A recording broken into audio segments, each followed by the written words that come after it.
Summer 1970. With his ladder propped against the nearest apple tree, Daniel climbed to the top. From this elevation, he could see most of the Hamilton property. The stately white house, the barn and carriage house closer to him in the orchard, vegetable and flower gardens in between. The farm lane a few yards behind him led to Lake Champlain. If he craned his neck, he saw glimpses of blue water sparkling in the sunlight. It all looked and felt like home, for such it had become over the last 18 months, thanks to be God. His struggles to keep a roof over his head and his stomach from growling with hunger now seemed a long way off. Redirecting his attention, Daniel saw Mrs. Hamilton and Elmira exit the house arm in arm. It was their habit whenever the two were together out of doors. Even without their bonnets, at this distance it was hard to tell them apart, except that one of them stopped frequently to cough into a handkerchief.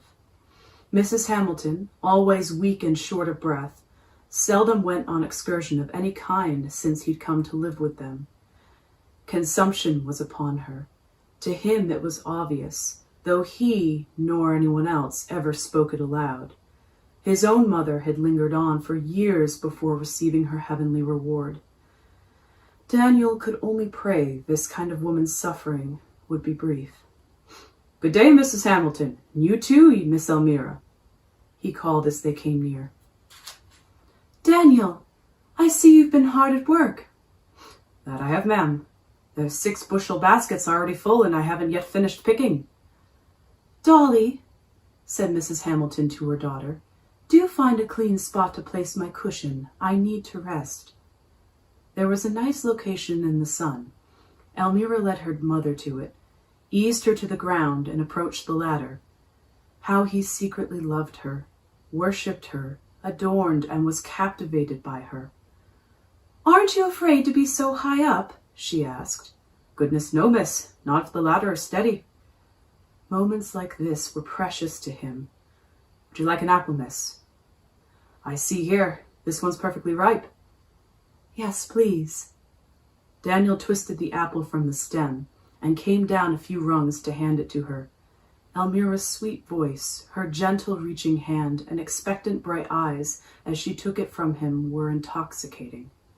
He climbed the rest of the way to the ground and repositioned the ladder. "Have I told you? Papa said he would buy me a pony for my birthday," said Elmira as she took the first bite. "I didn't know you could ride." "I can't. Not yet. But he says you did such a splendid job training Marcus and the new horse that he might have you teach me." The thought of having reason to be with Elmira, being near her, instructing her, guiding her movements, was a thrill. "I probably shouldn't have said anything, but would you teach me?" "Dolly," cried Mrs. Hamilton, "come help me up. I can go further now."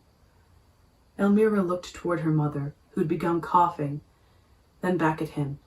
"I have to go," she said. They left arm in arm, but not back to the house. Instead, they continued further down the lane. Daniel knew their destination, a small private cemetery hidden in a grove of trees. This has been Chapter 4 of The Quiet Room by Joseph Covais.